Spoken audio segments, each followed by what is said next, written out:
뉴욕과 뉴저지, 커네티컷 지역에 생명을 위협할 수준의 기록적인 폭염이 닥쳤습니다. 당국은 실내 대피를 강력 권고했으며 이번 더위는 주말까지 이어집니다. 연방대법원이 출생시민권 제한에 제동을 건 직후 법무부가 이른바 출산관광 수사를 강화하라고 지시했습니다.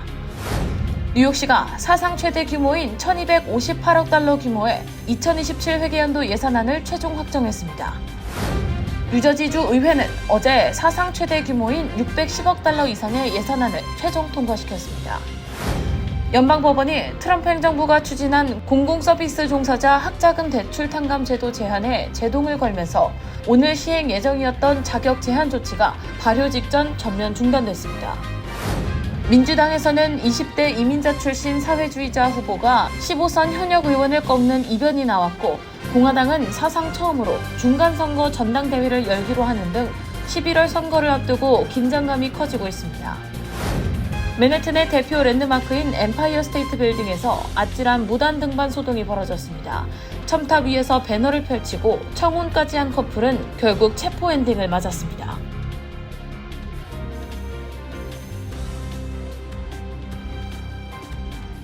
비즈니스도 이제 스마트하게, 더 빠르고 더 편리해진 한미 디지털 뱅킹, 한미은행 제공입니다.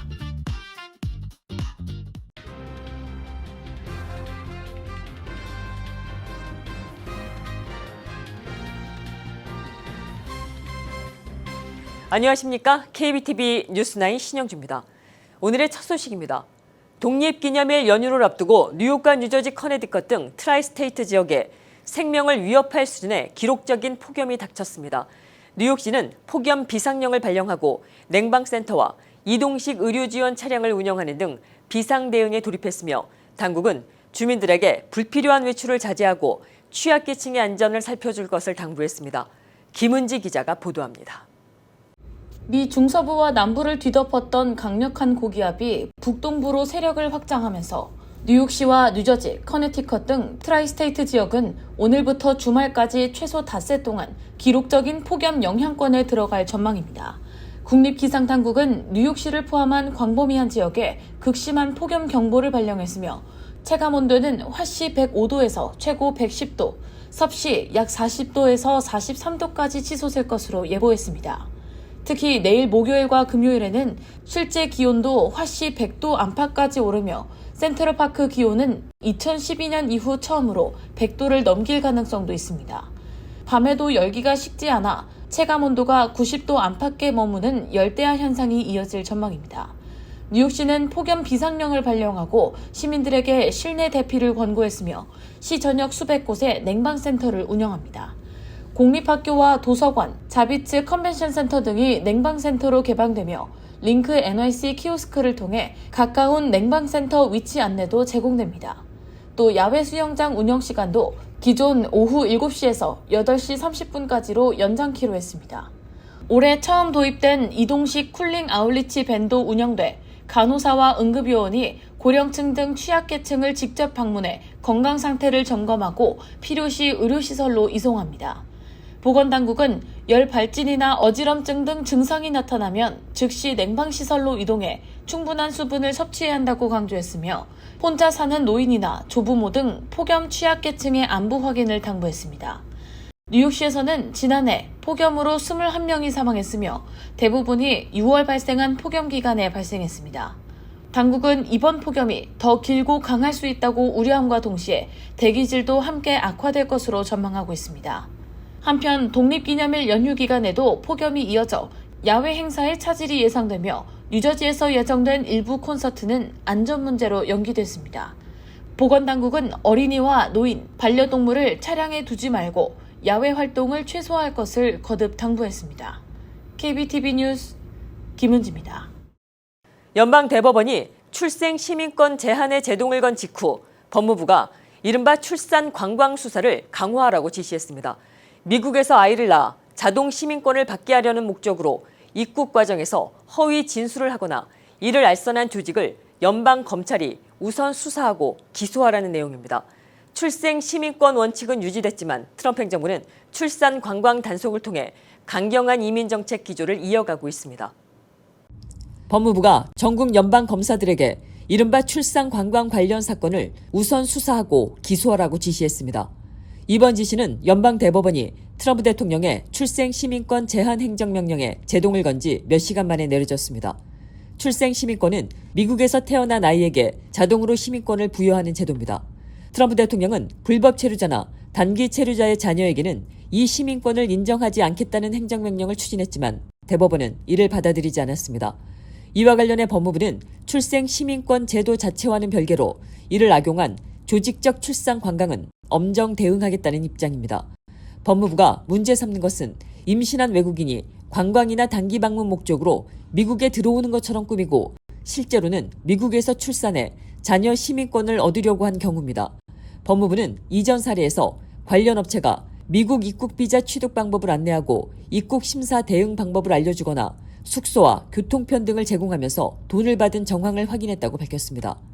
이런 방식의 조직적 알선이 이번 수사의 주요 표적이 될 것으로 보입니다. 법무부는 관련 사건에 비자 사기뿐만 아니라 송금 사기, 돈 세탁, 신분 도용 혐의까지 적용할 수 있다고 밝혔습니다. 국토안보부도 지난 4월부터 출산 관광 관련 수사에 집중해왔고 법무부는 앞으로 국토안보부와 공조해 수사를 확대한다는 방침입니다. 미국에서 출산했다는 사실 자체보다는 입국 목적을 숨겼는지, 허위 진술이나 금융 범죄가 있었는지, 또 이를 알선한 조직이 있었는지가 수사의 핵심이 될 것으로 보입니다. 대법원 결정으로 출생 시민권 원칙은 유지됐지만 트럼프 행정부의 이민 단속은 출산 관광 수사로 이어지고 있습니다. 뉴욕시가 사상 최대 규모인 1,258억 달러 규모의 예산안을 최종적으로 확정했습니다. 저소득층 대중교통 요금 할인과 주택 지원을 대폭 확대한 것이 핵심입니다. 또 동시에 고가의 비거주 주택을 대상으로 한 새로운 부자 증세도 이달부터 본격적으로 시행됩니다.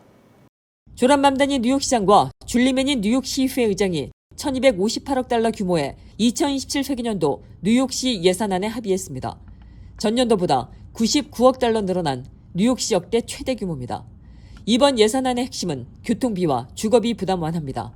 먼저 지하철과 버스 요금을 절반으로 깎아주는 공정요금 프로그램 대상이 확대됩니다.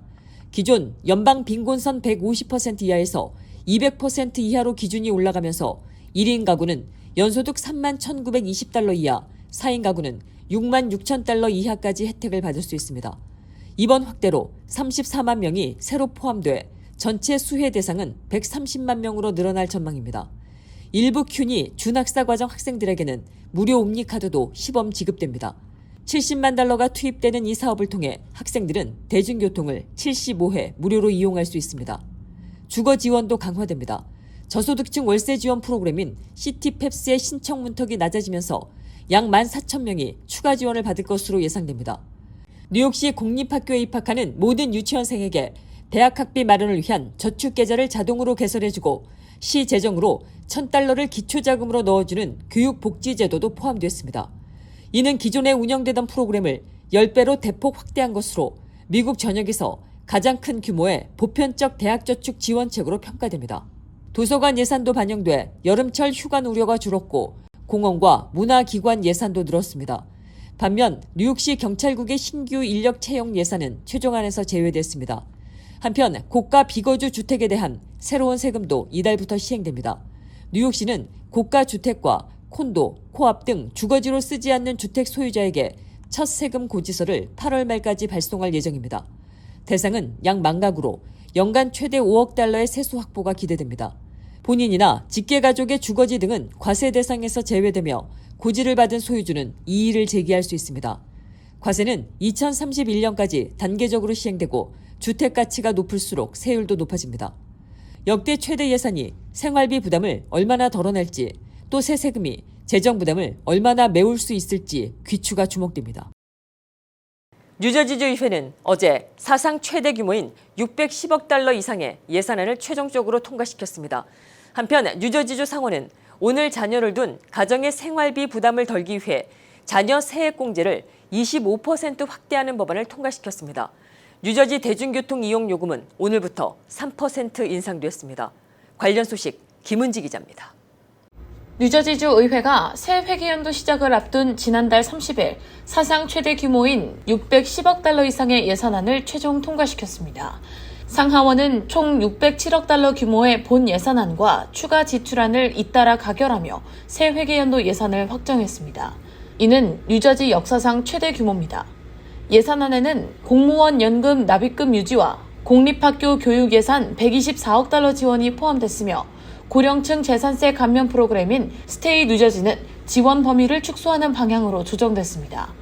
마이키 셰를 뉴저지 주지사는 재정적으로 책임 있는 예산으로 근로가정에게 가장 중요한 분야에 투자하는 예산이라고 평가하며 회계연도 마감 직전 서명했습니다. 예산안은 상원 26대 14, 하원 58대 20으로 통과됐지만 세입보다 약 14억 달러 많은 지출을 계획해 재정 적자가 예상됩니다. 한편 뉴저지주 상원은 자녀 세액공제를 25% 확대하는 법안도 통과시켰습니다. 법안이 시행되면 2026년부터 2028년까지 연소득 3만 달러 미만 가정은 최대 1,250달러, 6만에서 8만 달러 가정은 250달러의 세액공제를 받을 수 있습니다. 또 오늘부터 NJ 트랜짓은 버스와 통근 열차, 경전철 등 모든 대중교통 요금을 3% 인상했습니다. 이는 2년 전 승인된 자동 요금 인상 정책에 따른 조치입니다. 하지만 요금 인상 첫날부터 뉴욕 펜스테이션 인근 신호장치와 전차선 장애로 열차 운행이 대거 지연되면서 폭염 속 불편을 겪은 이용객들의 불만도 커지고 있습니다. KBTV 뉴스 김은지입니다. 연방법원이 트럼프 행정부가 추진한 공공서비스 종사자의 학자금 대출 탕감제도 제한에 제동을 걸었습니다. 당초 오늘자로 시행 예정이었던 자격 제한 조치가 발효 직전에 전면 차단된 것인데요. 이에 따라 기존 PSLF 제도는 당분간 현행대로 유지되며 관련 정책을 둘러싼 법적 공방은 계속될 전망입니다. 김은지 기자가 보도합니다. 어제 늦은 오후 연방법원 판사 2명이 트럼프 행정부가 추진해온 공공서비스 학자금 대출 탕감제도 개편안 시행을 중단시키는 결정을 내렸습니다. 이에 따라 오늘자로 시행 예정이던 개정안의 핵심 조항들이 발효되기 불과 몇 시간 앞둔 시점에 제동이 걸려 결국 시행되지 못했습니다. 트럼프 행정부는 이 탕감제도에 새로운 자격 제한을 도입해 근로자가 속한 기관이 중대한 불법 목적이 있다고 판단될 경우 해당 기관 종사자들을 탕감 대상에서 제외하는 규정을 추진해왔습니다. 교육부는 불법 이민 지원, 다양성 교육, 테러 지원, 인신매매 지원, 또는 미성년자 성전환 의료 지원 등을 하는 기관에서 일하는 경우 탕감 혜택을 제한하겠다고 밝혔습니다. 하지만 20개 이상의 주정부와 비영리 단체들은 정부가 특정 단체를 임의로 배제할 수 있다며 소송을 제기했고 헌법상 표현의 자유 침해 가능성도 주장했습니다. 매사추세츠 연방법원의 전명진 판사는 교육부가 법적 권한 없이 새로운 제한 규정을 만들었다며 해당 조치가 수정헌법 제1조 표현의 자유를 위축시킬 수 있다고 판단했습니다. 워싱턴 DC 연방법원의 아밀 알리 판사도 별도 소송에서 같은 취지로 해당 규정의 시행을 중단시켰습니다. 이에 교육부는 해당 탕감제도가 공공이익을 위해 봉사하는 사람들을 지원하기 위한 것이라며 법적 대응을 검토하고 있다고 밝혔습니다. 공공서비스 학자금 대출 탕감제도는 2007년 도입된 프로그램으로 공공기관이나 비영리 단체에서 10년간 근무하며 120회 이상 상환할 경우 자녀 학자금을 탕감해주는 제도입니다. 이번 판결로 공공기관 및 비영리 단체 근무자들은 불이익 없이 기존 조건대로 해당 혜택을 계속 신청할 수 있으며 관련 정책을 둘러싼 법적 공방은 계속될 전망입니다. KBTV 뉴스 김은지입니다. 미 중간선거를 앞두고 양당 정치권이 요동치고 있습니다. 민주당에서는 20대 민주사회주의자 후보가 15선 현역 의원을 꺾는 이변이 나왔고 공화당은 사상 처음으로 중간선거 전당대회를 열기로 했습니다. 공화당 텃밭으로 이겨졌던 텍사스 상원 선거도 접전 양상을 보이면서 11월 선거를 앞두고 긴장감이 커지고 있습니다. 민주당 콜로라도 연방 하원의원 예비선거에서 정치 신예 멜라 키로스가 15선 현역인 다이애나 디게디온을 꺾었습니다. 키로스는 29세의 에티오피아계 이민자 출신으로 민주사회주의자 후보로 나서 버니 샌더스 상원의원의 지지를 받았습니다.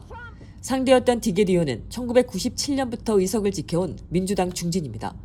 정치 경력과 선거자금 모두 디게디온이 앞섰지만 유권자들은 더 젊고 선명한 진보 성향의 후보를 선택했습니다. 키로스는 이스라엘 군사지원 중단과 기업 정치 자금 거부 등을 내세우며 민주당 주류와 차별화했습니다. 이번 승리는 민주당 안에서 기존 정치권에 대한 불만과 세대교체 요구가 커지고 있음을 보여주는 결과로 해석됩니다.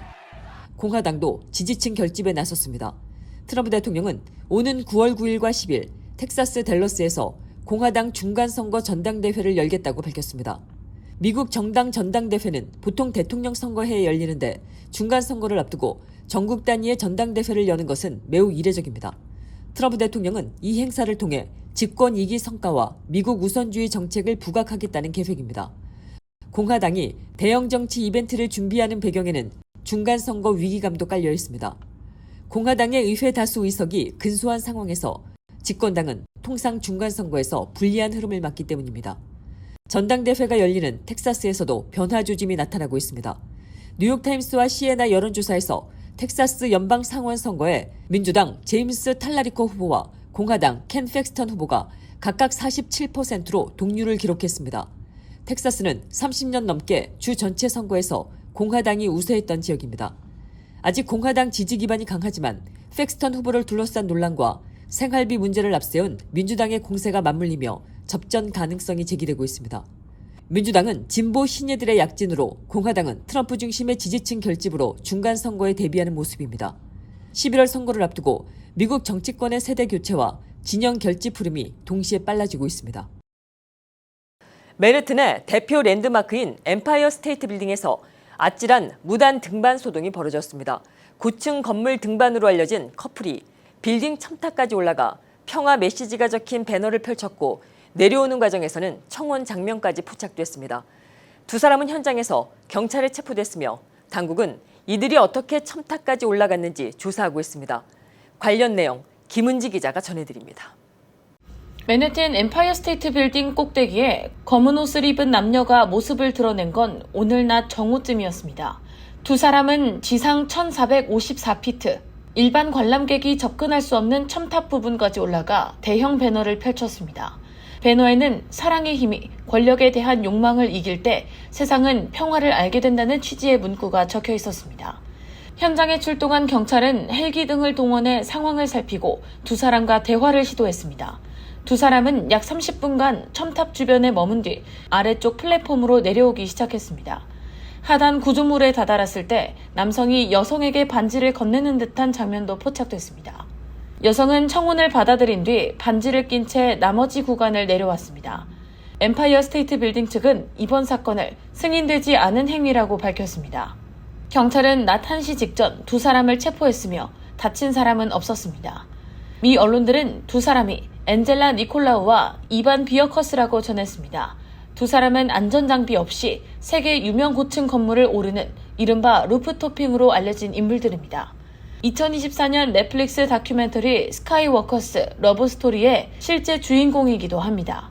경찰은 두 사람이 어떤 경로로 출입이 제한된 첨탑까지 올라갔는지 조사하고 있습니다. 평화를 내세운 이벤트였지만 뉴욕의 대표 랜드마크에서 벌어진 위험한 무단 등반은 결국 체포로 끝났습니다. KBTV 뉴스 김은지입니다. 국제 금값이 13년 만에 가장 큰 분기 낙폭을 기록했습니다. 월스트리트저널 등에 따르면 금 선물 가격은 2분기 13% 넘게 하락하며 2013년 이후 최대 분기 손실을 보였습니다. 금값은 올해 초 개인 투자자들의 매수세로 크게 올랐지만 이후 인플레이션 우려와 연준의 금리 인상 가능성이 커지면서 하락세로 돌아섰습니다. 금은 이자가 붙지 않는 자산이기 때문에 금리가 오르면 상대적인 투자 매력이 떨어집니다. 여기에 강달러와 금 ETF 자금 유출, 투자자 관심이 AI와 우주산업 등 다른 투자처로 옮겨간 점도 부담으로 작용했습니다. 다만 각국 중앙은행의 금매입 수요가 이어지고 있어 추가 하락을 제한할 변수로 꼽히고 있습니다. 작년 트럼프 대통령이 가상화폐 관련 사업으로 12억에서 14억 달러, 한화 약 1조 9천억 원에서 2조 2천억 원 규모의 수익을 올린 것으로 추산됐습니다. 미 정부 윤리청이 공개한 연례 재정 보고서에 따르면 트럼프 대통령은 가족 소유 가상화폐 기업 월드 리버티 파이낸셜과 자신의 밈코인 트럼프 등을 통해 막대한 수익을 신고했습니다. 로이터, AP 등 외신들은 집계 항목에 따라 이 수익을 12억에서 14억 달러 사이로 각각 다르게 추산했습니다. 또 골프 리조트와 부동산 라이선스 사업, 언론사 합의금 등까지 포함한 지난해 전체 수입은 22억 달러 규모로 파악됐습니다. 뉴욕타임스 등은 현직 대통령이 재임 중 가족 사업을 통해 이처럼 큰 수익을 올린 것은 유례를 찾기 어렵다며 이해 충돌 논란을 지적했습니다. 반면 트럼프 대통령 측은 두 아들이 사업을 운영하고 있어 이해 충돌은 없다는 입장입니다. 트럼프 행정부의 보건 방역 프로그램 축소가 새로운 감염병 위협으로 이어지고 있다는 지적이 나왔습니다. 올봄 뉴욕주 롱아일랜드 해안에서 살파먹는 박테리아 비브리오균이 검출됐습니다. 감염되면 5명 중 1명이 숨질 수 있다고 미 질병통제예방센터 CDC는 경고했습니다. 전문가들은 기후 변화와 함께 트럼프 행정부의 질병 감시 예산, 인력 삭감이 위험을 키우고 있다고 지적하고 있습니다. 식품매개 질병감시망에서는 지난해부터 병원균의 의무보고 대상이 8개에서 2개로 줄었습니다. 해외에서는 말라리아 예방 사업이 차질을 빚었고 미국 내에서는 동물과 가축에 피해를 줄 수 있는 기생충성 질병 스크루웜이 6월 재확인됐습니다. 보건당국은 개혁이라는 입장이지만 전직 CDC 국장은 필요한 방어선을 스스로 허물고 있다고 우려했습니다. 해외에 거주하는 한국 국적자를 위한 모바일 재외국민 등록증 도입이 추진됩니다. 더불어민주당 윤호덕 의원은 지난 30일 재외국민 등록법 일부 개정안을 대표 발의했다고 밝혔습니다. 개정안에는 모바일 재외국민 등록증 도입과 재외국민 신원 확인 시스템 구축, 출국 후 90일이 지난 국민에게 재외국민 등록을 안내할 수 있는 근거가 담겼습니다. 현행법상 외국에서 90일을 초과해 거주하거나 체류할 예정인 국민은 재외공간에 등록해야 하지만 올해 5월 말 기준 등록률은 39.7%에 그치고 있습니다. 또 한국 휴대전화 번호가 없는 재외국민은 온라인 본인 확인이 어려워 한국 내 디지털 서비스 이용에 불편을 겪어왔습니다. 개정안이 시행되면 해외 체류 국민의 신원 확인이 쉬워지고 재난이나 사건 사고 발생 시 영사 조력도 더 신속해질 것으로 기대됩니다. 잠시 후 커뮤니티 브리핑을 전해드립니다. 비즈니스도 이제 스마트하게 더 빠르고 더 편리해진 한미 디지털 뱅킹 한미은행 제공입니다.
계속해서 환율과 증시 이어집니다.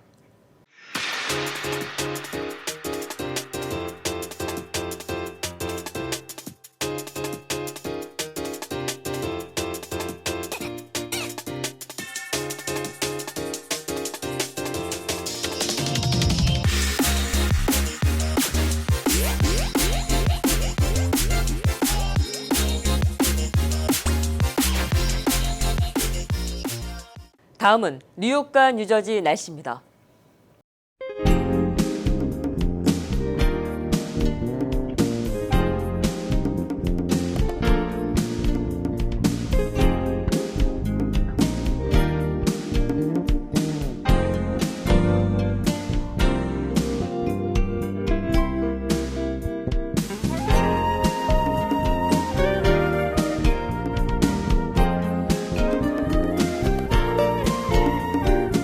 7월 1일 수요일에 준비한 소식은 여기까지입니다. 오늘도 KBTV 뉴스9과 함께해 주셔서 감사합니다. 평안한 저녁 되십시오.